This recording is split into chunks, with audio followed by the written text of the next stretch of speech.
Hallo, willkommen beim 1000 Bäcker Report. Heute mit dem Thema weiterhin extreme Jahrhundertunterbewertung bei Goldaktien.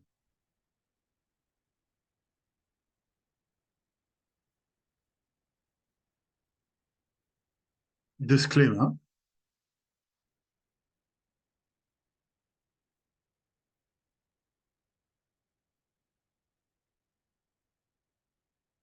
Weiterhin extreme Unterbewertung, Jahrhundertunterbewertung bei Goldaktien. Es ist nicht übertrieben. Goldaktien sind im Verhältnis zu Gold tatsächlich immer noch auf einem Jahrhunderttief. Und das, obwohl wir mittelfristig von einem Goldpreisanstieg in Richtung 5.000 bis 10.000 Dollar stehen. Die Auflösung dieser Verzerrung wird zur größten Goldaktienrallye aller Zeiten führen. Ja, durch ein durchaus im Prinzip vermessenes Statement, aber schauen Sie sich es an. Das ist hier, dieses Chart stellt das Verhältnis von Goldaktien allgemein zu Gold dar. Und Sie sehen, dass zumindest bis 1996, das war einer der letzten Goldaktien hoch, Goldaktienverhältnis zu Gold ziemlich hoch bewertet war. Und seit 1996 fällt im Prinzip der Gesamtmarkt, also der Goldaktien als Gruppe gegenüber Gold.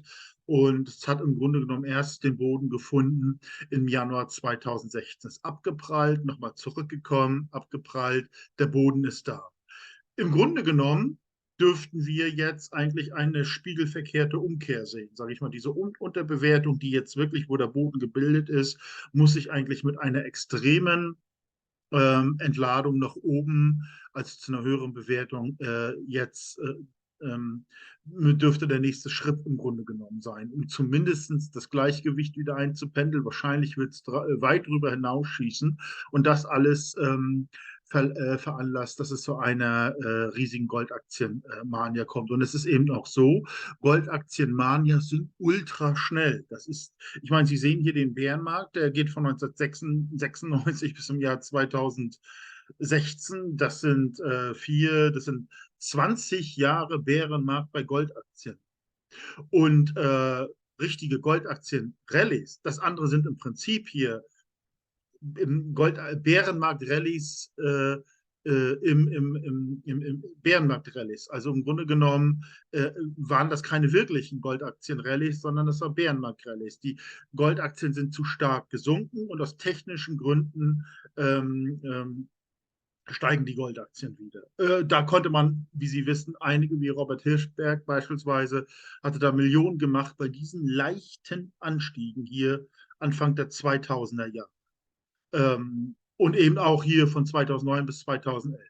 Da wurde viel Geld gemacht und auch möglicherweise, wer es verstanden hat, im August 2016 oder 2021 auszusteigen, eben da auch.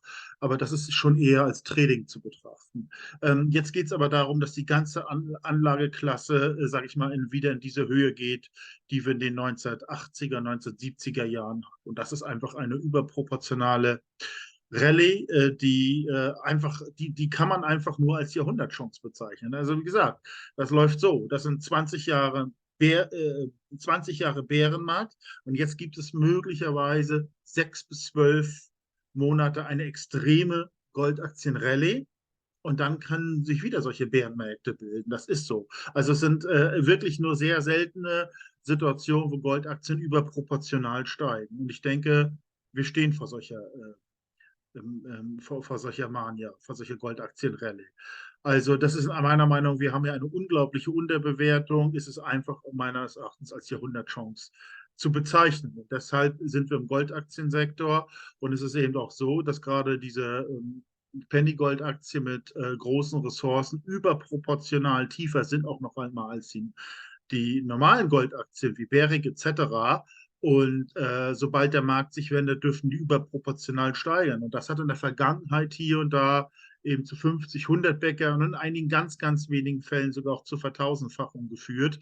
Nur, das war ja alles in diesen Bärenmarkt-Rallyes. Was ist jetzt, wenn wir eine volle Bullmarkt-Rallye haben? Also wir müssen davon ausgehen, bei diesen Charts, dass diese Schläge jetzt nach oben zumindest zum Medium über drüber hinausgehen. Und das ist ein unvorstellbarer Anstieg für Goldaktien aus meiner Sicht. Ja, hier ein Goldprojektgenerator, Operationsgebiet Kanada, Mexiko, Marktkapitalisierung von nur 10 Millionen Dollar, moderates bis hohes Risiko. Das Unternehmen hat drei Projekte hier in Ontario und Kanada und fünf Projekte in Mexiko. Fangen wir jetzt mit Ontario an. Also das Projekt Oaks befindet sich in der Gemeinde Oaks nördlich von Canadian Highway. Wie gesagt, Nähe der Stadt Long Lac, Ontario. Die Region Generalden kann auf eine reiche Bergbaugeschichte zurückblicken und hat in den letzten 100 Jahren über 4,1 Millionen Unzen produziert.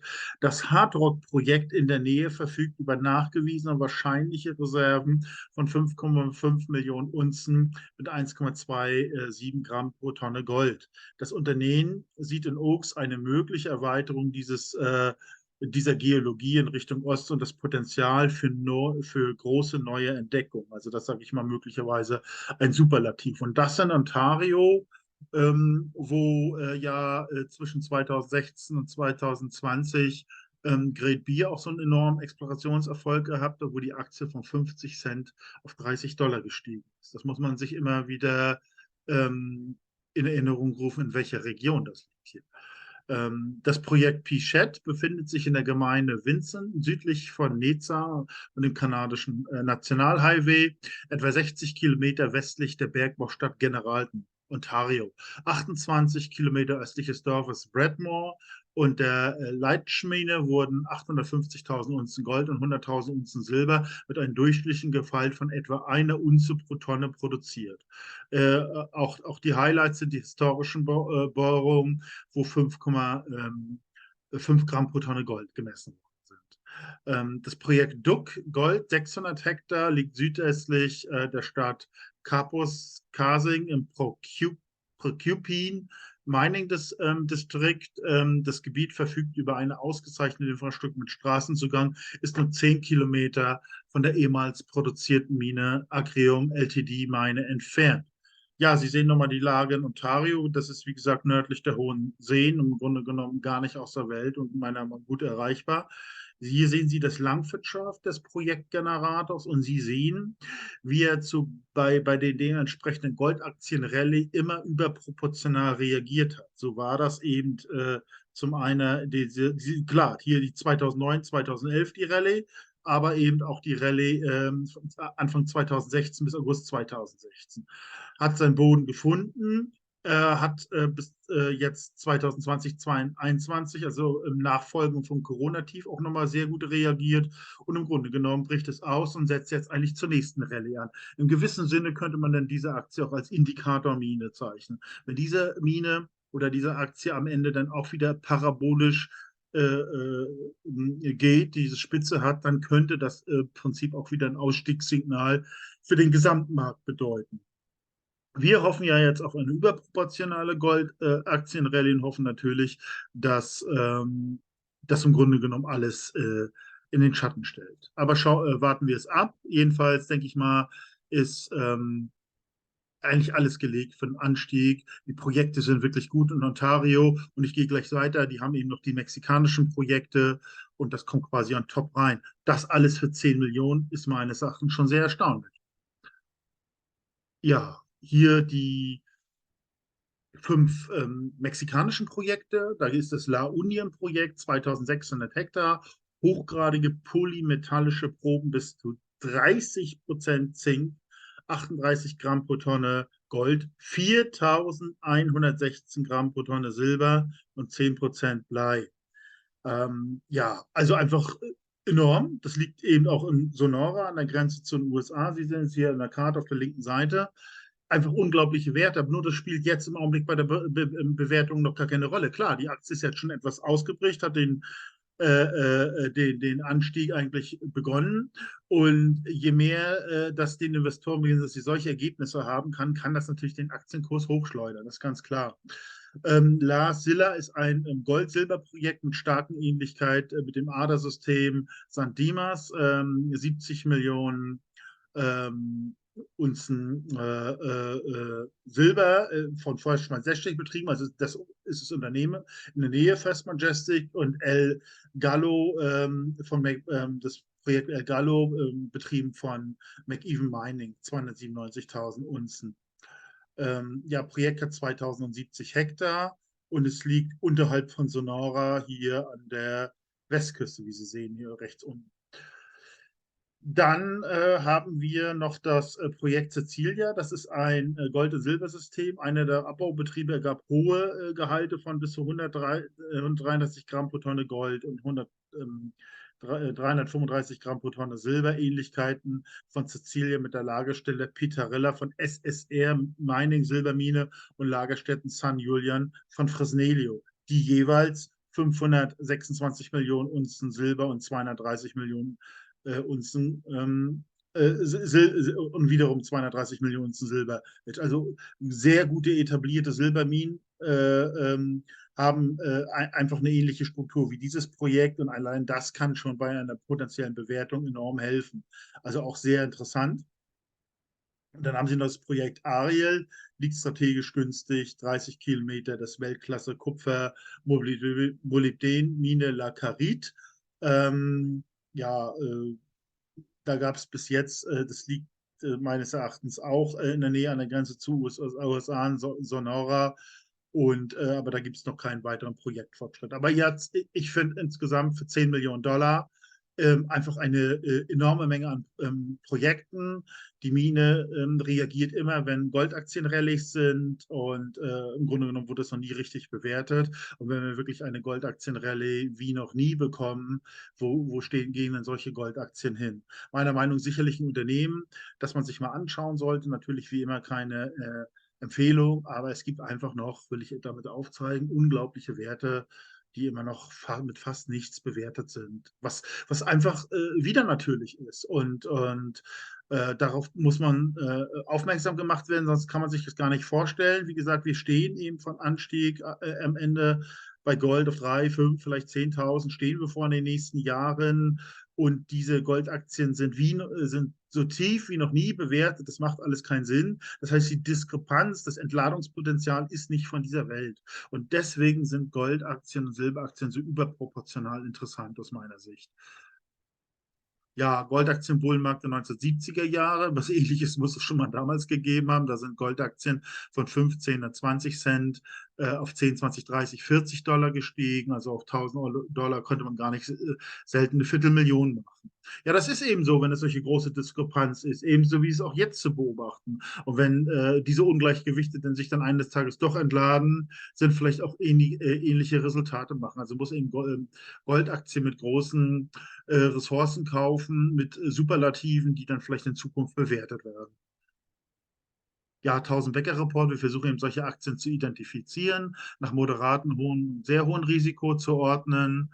Eine Exit-Strategie haben wir auch entwickelt und wir berechnen, wie gesagt, diesen Potenzialfaktor aus der Marktkapitalisierung, Anzahl der Unzen Gold, Silber, Grad des Goldes, Länderrisiko etc.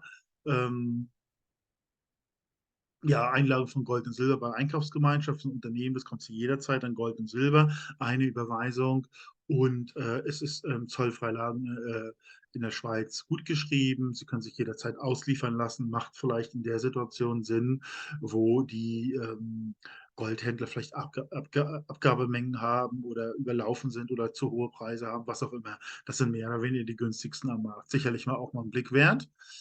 Ja, natürlich Gold kaufen, erstmal Vergleichsportale anschauen.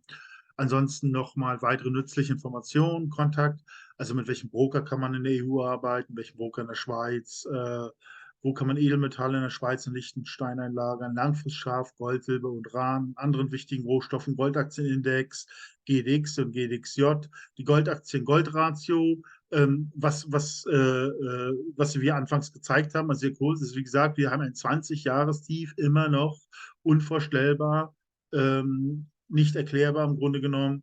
Buch über Goldaktienbewertung, wo kauft man am günstigsten Edelmetalle, weitere internationale Goldaktienseiten, Diskussionsforum wie COCA, da werden also überall diese Aktien diskutiert. Da kann man auch sehr viele interessante Informationen für sich rausholen. Ansonsten noch Informationen von guten Statisten, Videos etc. Also wenn Sie Fragen, Zustellungsprobleme, Anregungen haben, kontaktieren Sie mich einfach, schreiben Sie eine Mail oder rufen Sie mich an. Ich würde dann, sobald es mir zeitlich passt, Sie dann zurückrufen. Ja, ich bedanke mich nochmal ganz herzlich für Ihre Aufmerksamkeit. Würde Sie bitten, meinen Kanal zu abonnieren, wenn Ihnen der Inhalt soweit gefallen hat.